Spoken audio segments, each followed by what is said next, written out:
আসসালামু আলাইকুম। সবাই কেমন আছেন? আশা করছি অনেক ভালো আছেন। আজকে আমি সেলস রিলেটেড কিছু কথা বলবো, এসআর ভাইদের খুব কাজে দিবে। আমি 4 বছর আগে সুপার স্টারে ছিলাম, তখন আমি ছিলাম অ্যাক্সেসরিজে, আমার কলিগ ছিল লাইটিং এ। তো নারায়ণগঞ্জে একটা বিগ পার্টি ছিল, নাম হয়েছে শাকিল ভাই, ওনার দোকানের নাম হয়েছে হালিম ট্রেডার্স।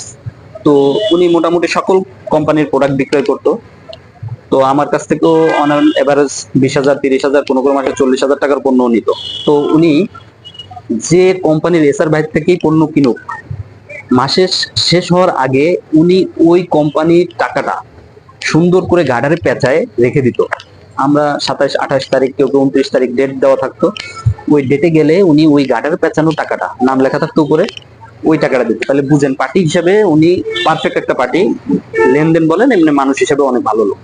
তো ওই দোকানে আমার লাইটিং এর এসআর ভাই কোনো পণ্য বিক্রয় করতে পারতো না। সকল কোম্পানির প্রোডাক্ট আছে ওইখানে, কিন্তু এই লাইটিং এর কোনো পণ্য নাই সুপার স্টারে। তো আমার কৌতূহল বশত আমি ওনাকে জিজ্ঞেস করলাম, ভাই আপনি কেন ওনার পণ্যটা নেন না? তো আমার সাথে খুব একটা ভালো সম্পর্ক বিধায় উনি আমাকে কিন্তু জিনিসটা শেয়ার করছে, যে দেখেন উনি আমার দোকানের সামনে আসে, হ্যাঁ প্রত্যেক রুটেই আসে, আসার পরে হালিম ভাই কেমন আছেন, হালিম ভাই কি কি দিব, মানে ওনার নাম হচ্ছে শাকিল ভাই, উনি বলতেছে হালিম, হালিম হচ্ছে ওনার বাবার নাম, সাইনবোর্ডে লেখা আছে হালিম ট্রেডার্স। তো উনি কিন্তু অলরেডি 15 16 বছর ওই মার্কেটেই। এটা কিন্তু বড় একটা ব্যর্থতার জায়গা। ওই দোকানে কিন্তু উনি 20,000 30,000 টাকার সেলস প্রত্যেক মাসে হারাচ্ছে। তাহলে কি পরিমাণ ওনার কিন্তু সেলস এর ফল্ট হচ্ছে এই একটা ছোট একটা বিষয় না জানার কারণে।